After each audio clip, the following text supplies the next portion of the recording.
manifester encore une fois. Bien au contraire, développement du Québec. Avec les étudiants, surtout pour...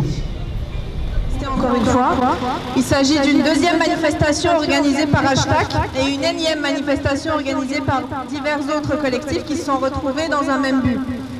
Nous dénonçons aujourd'hui les nouvelles modifications amenées au projet du PEC. Certes, c'est assoupli sur certains points, mais ne vous méprenez pas, il s'agit toujours de mesures injustes qu'on fait subir à des gens qui ont investi toute une vie pour s'installer au Québec. Nous sommes nombreux aujourd'hui pour dire que même si certains d'entre nous sommes sauvés de près, nous continuons à nous mobiliser pour le bien de ceux qui n'ont pas cette chance. Nous ne lâchons pas le morceau. Aujourd'hui, nous disons non aux nouvelles réformes du PEC, non aux politiques d'immigration injustes. Joignons nos combats main dans la main pour arriver à un but commun pour le bien de tous. Welcome everyone, thank you for coming today, leaving aside your occupations to protest once again. This is a second event organized by Hashtag, and yet another event organized by various other collectives who came together for the same goal. We denounce today the new modifications brought to the PEC project. Certainly, it has been relaxed on certain points, but don't be fooled. These are still unfair measures that are inflicted on people that invested a lifetime in settling in Quebec. We are many today to say that even if some of us are saved at close range, we continue to mobilize for those that are not so lucky. We will stand on our positions. Today we say no to the new PEC reforms, no to unjust immigration policies. Let us join our fights hand in hand to reach a common goal, our good as a society. Le but aujourd'hui, c'est d'offrir un micro ouvert aux étudiants pour qu'ils puissent réclamer leurs droits. Je vais inviter un premier étudiant à se joindre à nous, qui est ici à mon côté. Donc, Omar, la parole est à toi.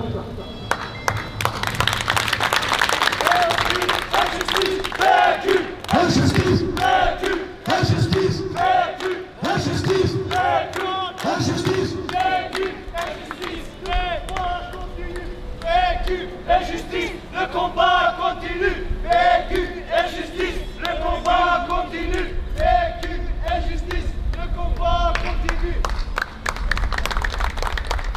Merci à vous tous. Donc, je tiens d'abord, avant de commencer, de remercier toutes les personnes qui se sont présentées aujourd'hui, encore une autre fois, pour manifester contre toutes les politiques anti-migratoires d'une façon générale, globale, et contre toutes les réformes du PEC d'une façon particulière. Aujourd'hui, si on est là, c'est pas uniquement pour dénoncer toutes ces réformes, bien au contraire, pour qu'on puisse aussi exposer notre point de vue vis-à-vis du Québec. Nous, qui sommes étudiants, étrangers, étrangères, nous sommes venus, la plupart de nous, on a laissé derrière nous nos familles, nos amis, nos projets, afin de construire une autre vie, afin de construire une autre vie sociale, une autre vie économique, afin d'avoir d'autres perspectives dans nos vies. Mais malheureusement, à notre arrivée, il commence des changements. Ces changements qui viennent de la politique. Oui, on comprend la politique d'une nation. On comprend la politique du Québec. On peut même accepter leur politique parce qu'on est des immigrants. On doit s'adapter à leur politique. Mais une chose est certes, en aucun cas, on peut accepter la prostitution politique.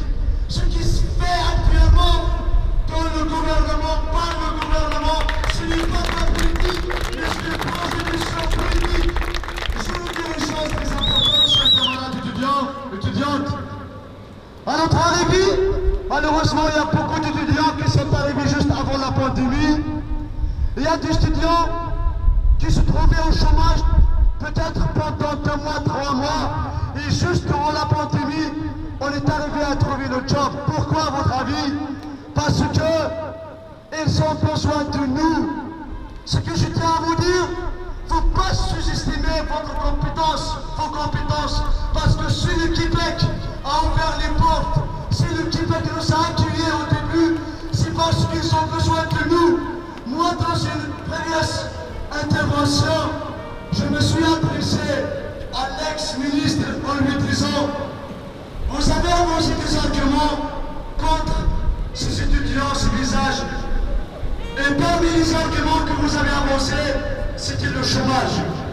Vous avez osé évoquer le problème du chômage au Québec. Moi, mon analyse, ma petite analyse en tant que jeune étudiant, je ne suis pas vraiment expérimenté dans la politique, mais je suis indépendant. Je vis chaque jour dans le Québec, je vois des choses, donc je dois les dire. Si je ne sais pas ce que je vois, je n'arriverai pas à dormir la nuit.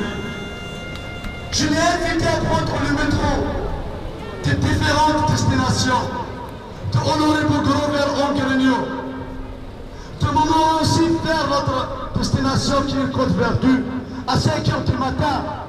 Il va voir, il va faire son analyse, il va observer ces visages qui se lèvent tôt pour le Québec. La plupart, si je ne dis pas 99%, surtout dans la pandémie, c'était des immigrants, c'était des étudiants, des étudiantes, c'était des travailleurs temporaires. Donc aujourd'hui, vous voulez nous dire que le Québec ne peut plus continuer avec cette politique. C'est comme si c'est à cause de nous, en tant qu'étrangers, que l'économie du Québec commence à chuter. Non, je suis vraiment désolé, ce n'est pas de notre faute. Il faut savoir une chose très importante, c'est que dans cette conjoncture, d'autres provinces, en l'occurrence Ottawa, a pris la décision de régulariser la situation des réfugiés politiques, après la décision de régulariser la situation de beaucoup d'étudiants, beaucoup de personnes qui se sont sacrifiées dans cette pandémie. Mais quand on vient au Québec, c'est le contraire. Moi, je ne dis pas qu'on est contre votre politique, mais on est contre toutes ces réformes qui touchent l'amour propre des personnes, contre ces réformes qui touchent les êtres humains avant qu'ils soient étudiants ou bien travailleurs temporaires. Donc, je vais vous dire un truc, je me suis déjà adressé à ce ministre, à ce gouvernement, mais maintenant, si vous permettez, je vais prendre 2 minutes en m'adressant à vous. Il y a des étudiants qui parlent sur le droit acquis. Là, c'est correct, c'est important. Vous êtes déjà sacrifiés, vous avez donné de l'argent, de l'énergie, du travail, du temps pour que vous puissiez réussir vos projets. Mais il faut savoir une chose, c'est qu'il y a beaucoup d'étudiants jusqu'à présent qui n'ont pas encore commencé leurs études parce que même ils sont tardés les télés pour le CAQ.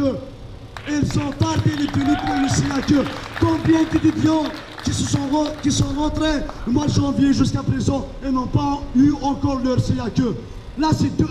De 2, il y a des étudiants qui parmi vous n'a pas un frère, qui parmi vous n'a pas un ami, qui parmi vous n'a pas un camarade, un ancien camarade de l'université en Algérie, en Tunisie, au Maroc, donc un peu partout dans le monde, qui désire suivre notre chemin, qui veut vraiment venir au Québec. Donc, je vous dis un truc politique. La réforme du PEC version 3.0, cette dernière réforme a été préparée par l'ex-ministre et non par la nouvelle ministre. Donc, au début, ils sont sortis avec des décisions vraiment radicales, parce qu'ils savent très bien qu'il y aura des étudiants qui vont se manifester, qu'il y aura des travailleurs temporaires qui vont manifester et qui vers la fin, ils vont être dans l'obligation de citer. Maintenant, ils sont cités. Pour nous, ils ont cité quelque chose en prenant les clauses de droit qui pour les étudiants qui sont diplômés avant 2020. Mais pour la politique, elles ne sont pas citées. Bien au contraire, ça c'est ce qu'ils voulaient depuis le début. Donc, si on veut vraiment aller de l'avant, si on veut vraiment aller de l'avant, on doit oublier cette clause de droit acquis. On doit lutter contre cette réforme tout entière.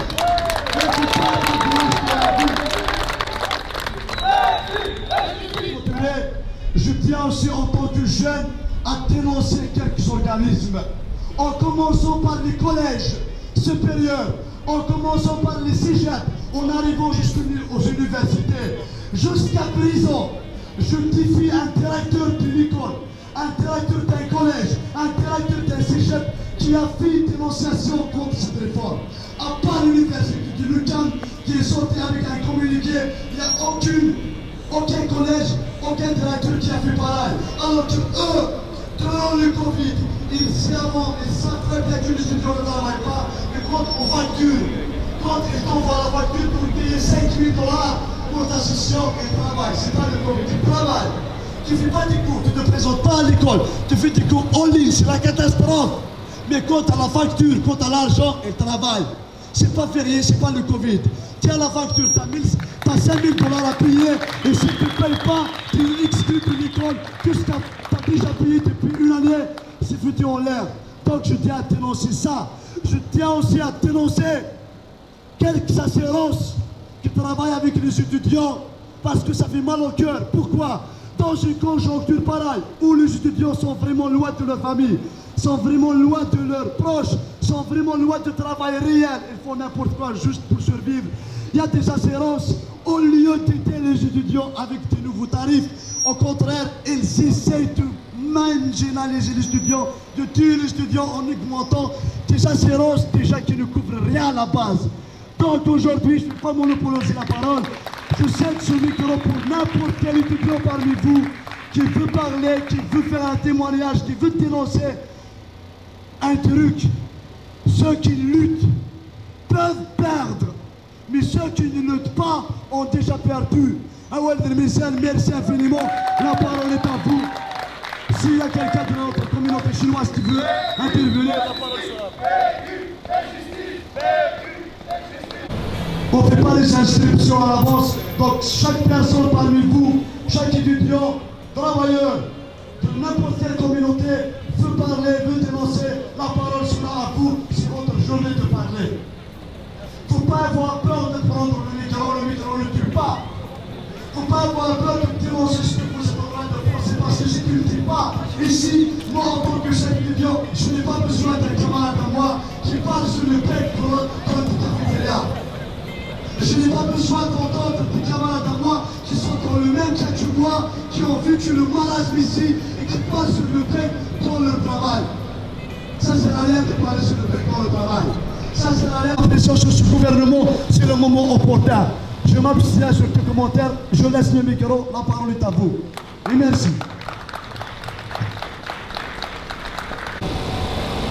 Moi je ne suis pas étudiant, mais je suis actif avec les étudiants, surtout pendant la période de Covid-19. On a organisé des choses, des actions de solidarité avec les étudiants. Maintenant, voyons le PEC dans le contexte politique ici au Québec. Ok? On va essayer de vous expliquer le contexte politique et économique ici au Québec. Juste avant le coronavirus, il y avait le phénomène de la pénurie de main-d'œuvre dans plusieurs secteurs, surtout dans les secteurs de restauration et tout ça. Mais, entre-temps, l'actuel gouvernement, il était élu sur des thématiques aussi un petit peu anti-migratoires. Alors, il hésite entre ramener de la main-d'œuvre au Québec et respecter certains engagements qu'il a pris pendant la campagne électorale. Mais qu'est-ce qu'on voit? Est-ce qu'on considère toute cette jeunesse, toute cette beauté comme une main-d'œuvre? C'est juste une main-d'œuvre, c'est juste des numéros, c'est juste des pourvoyeurs de fonds qui ramènent de l'argent frais aux caisses des écoles privées et des écoles publiques? Est-ce qu'il n'est pas temps de regarder l'humain et de considérer l'humain avant de considérer la personne comme juste